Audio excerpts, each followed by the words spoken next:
Hello. Welcome back to another episode of Chicago PD Season 11, Episode 8, On Paper, Recap, Review, and Ending Explained. Noah death was a devastating blow in a Chicago Police Department episode.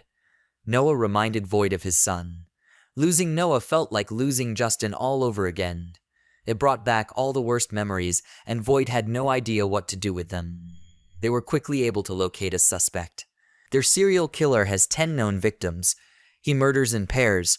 He began killing almost a year ago. He is targeting people who are at high risk and have a loved one. The killer enjoys torturing his victims before killing them. He displays a level of sadism that Voight has never witnessed, so Voight cut himself off from the others. Voight failed to notice that Detective Upton was struggling. She'd come to grips with her divorce. However, she was still suffering with everything else. She wasn't sure if she should continue as a cop. She was doubting herself.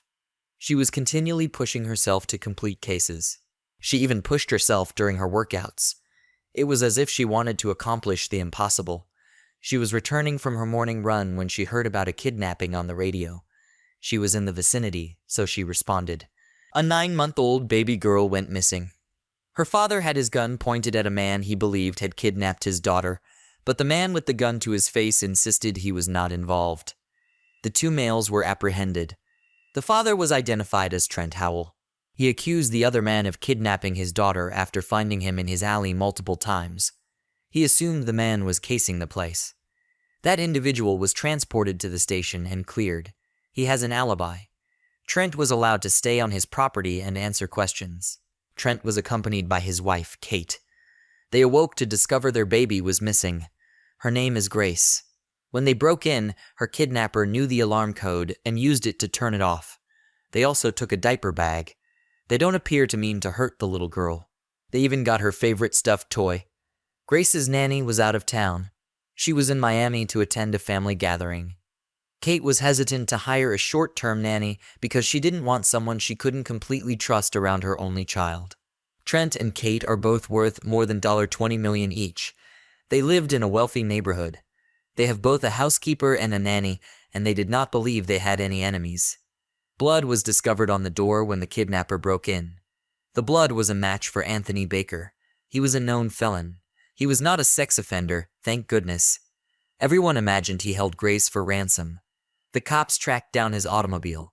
He wasn't in it. He had a baby seat in the back. Baker was really in a neighboring grocery when a patrol cruiser startled him into fleeing. Upton hunted him down with Petrovich. Petrovich was not very good on the pitch. She unintentionally let him get away. Upton couldn't stop him since she was checking on the pedestrian Baker had shot. She then questioned Petrovich about what had happened. Petrovich attempted to warn her that she was not good on the field. Upton did not listen, and now this has happened. Petrovich later stated that she didn't have a clear shot. She said a pedestrian was in the way. Upton later examined the security cameras. There were no pedestrians. Upton noticed that Baker had purchased formula at the grocery store. This was another indication that Baker does not intend to hurt the child. He wasn't after a ransom either. The Howells were not contacted. Hours go by with nothing. No one seeking a ransom would wait so long to contact the parents. It would simply persuade the parents to approach the cops for assistance. This is what occurred with Howells. They contacted the police because no one had threatened to kill their daughter if they spoke with the cops. Upton also realized what stood out to her about Petrovich. Petrovich is an alcoholic. She sucks cough drops to mask the scent. This is why she has never put her name on any cases that may go to trial. It's also why she stays glued to her workstation. She was violating multiple rules of behavior by drinking on the job. Upton confronted her with a breathalyzer, and Petrovich decided to be outraged because she was labeled an alcoholic. She also reminded Upton that their team had included her name in Noah's probe, and they couldn't do anything to question Petrovich since the killer might escape. Police eventually traced Baker down to Tammy Reed's house. They received a warrant. They entered her house and discovered Baker had been slain. He lay dead on the ground. Tammy was absent, but her home was ready for a baby. Tammy hopes to keep Grace.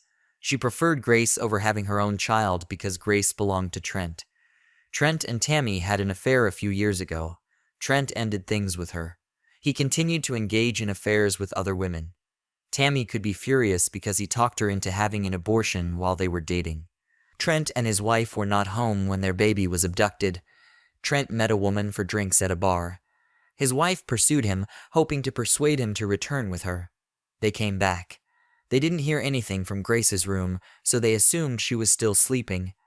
They didn't realize she was missing until the next morning when they checked on her. Tammy now has Grace. She wants to reclaim what she lost with Trent. She even had a photo of the two of them together hanging above Grace's cot at home. They caught up with Tammy and Grace at the train station. Tammy couldn't have any more children following her abortion. She believed Grace was her final chance to be a mother. She was not about to give up the baby without a battle. She drew a gun and Petrovich killed her. Grace was not hurt. She was returned to her parents. Upton made no mention of Petrovich's drinking, nor did Petrovich make any mention of Upton's hard runs. The end. Thank you for watching.